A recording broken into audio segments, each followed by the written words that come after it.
Assalamualaikum warahmatullahi wabarakatuh. Halo semuanya. Perkenalkan, kami dari kelompok 7 ingin menjelaskan terkait materi demokrasi yang beranggotakan saya Laini Anjani NIM 066 dan teman saya Iva Vidayanti NIM 057 dan teman saya Sevia Dwi Oktaviani NIM 069. Yang pertama, saya akan menjelaskan latar belakang demokrasi. Di dalam kehidupan bermasyarakat, berbangsa, dan bernegara sering kita mendengar kata demokrasi. Ada yang dikatakan pemerintahan yang demokratis, pemimpin yang demokratis, demokrasi liberal, demokrasi komunis, demokrasi terpimpin, demokrasi Pancasila, dan sebagainya. Secara umum, demokrasi adalah sistem pemerintahan di mana kekuasaan dipegang oleh rakyat, baik secara langsung maupun wakil yang dipilih. Sejarah demokrasi dimulai di Yunani kuno dan berkembang melalui berbagai fase, termasuk demokrasi parlementer dan demokrasi terpimpin di Indonesia. Yang kedua, pengertian demokrasi yaitu secara etimologis, demokrasi berasal dari kata Yunani demos, berarti rakyat, dan kratos atau kratein yang berarti kekuasaan atau berkuasa. Demokrasi dapat diterjemahkan menjadi rakyat yang berkuasa atau pemerintahan rakyat. Dengan kata lain, demokrasi berarti pemerintahan yang dilaksanakan oleh rakyat baik langsung maupun tidak langsung. Sehingga secara singkat demokrasi dapat diartikan mengacu pada pendapat Abraham Lincoln, yakni suatu pemerintahan dari rakyat, oleh rakyat, dan untuk rakyat, the government from the people, by the people, and for the people. Secara historis, demokrasi telah tumbuh sejak zaman Yunani kuno, yakni pada masa negara kota city-state Athena sekitar abad ke-6 sampai abad ke-3 sebelum Masehi. Pengertian ketiga demokrasi yaitu pelaksanaan demokrasi dapat dibedakan menjadi dua. Pertama, demokrasi langsung yaitu suatu demokrasi di mana rakyat secara langsung menggunakan haknya dalam menetapkan kebijakan publik.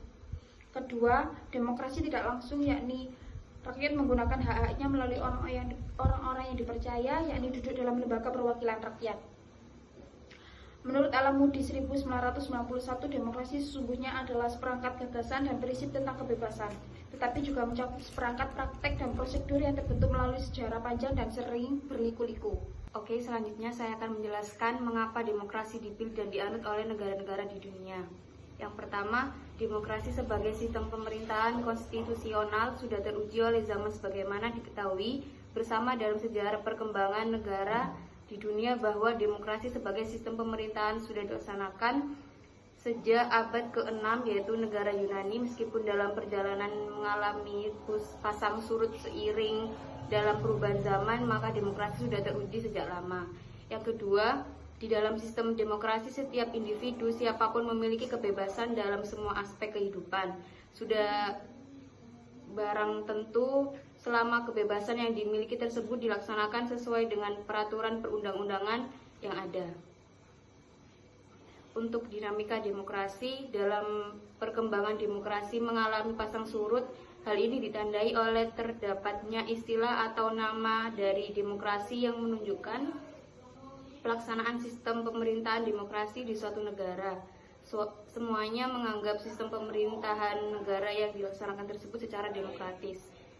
Yang kedua, pengertian demokrasi konstitusional yang ditandai oleh adanya pembatasan yuridis pada masa itu, mengundang prinsip-prinsip dan pelaksanaan yang kaku, bukan hobinya di bidang politik namun juga di bidang ekonomi. Negara tidak ikut campur dalam urusan lain kecuali dalam bidang ketertiban dan keamanan umum. Untuk faktor ekonomi, tingkat pertumbuhan ekonomi menunjukkan faktor yang sangat penting dalam pelaksanaan demokrasi di negara tertentu.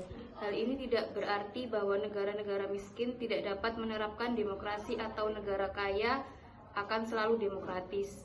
Faktor sosial politiknya faktor penting yang berkaitan dengan pembangunan demokrasi suatu negara dan mungkin sering diabaikan adalah masalah perasaan kesatuan nasional atau identitas sebagai bangsa.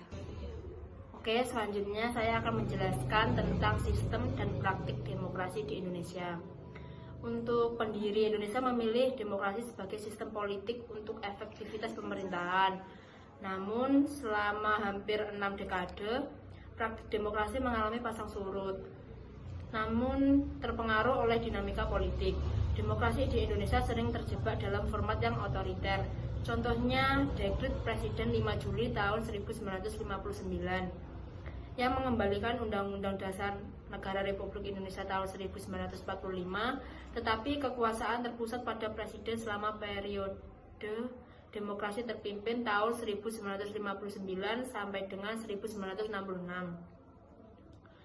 yang mengalami pemusatan kekuasaan yang berakhir dengan kejatuhannya pada tahun 1998 dan tututan otonomi daerah melalui Undang-Undang Nomor 22 Tahun 1999. Untuk reformasi tahun 1998 mencerminkan komitmen untuk mengaktualisasikan nilai-nilai dasar demokrasi seperti transparansi, pers bebas, pemilu jujur, dan good governance. Namun, masyarakat sering mengambil tindakan sendiri yang menunjukkan kesulitan dalam mencari identitas politik.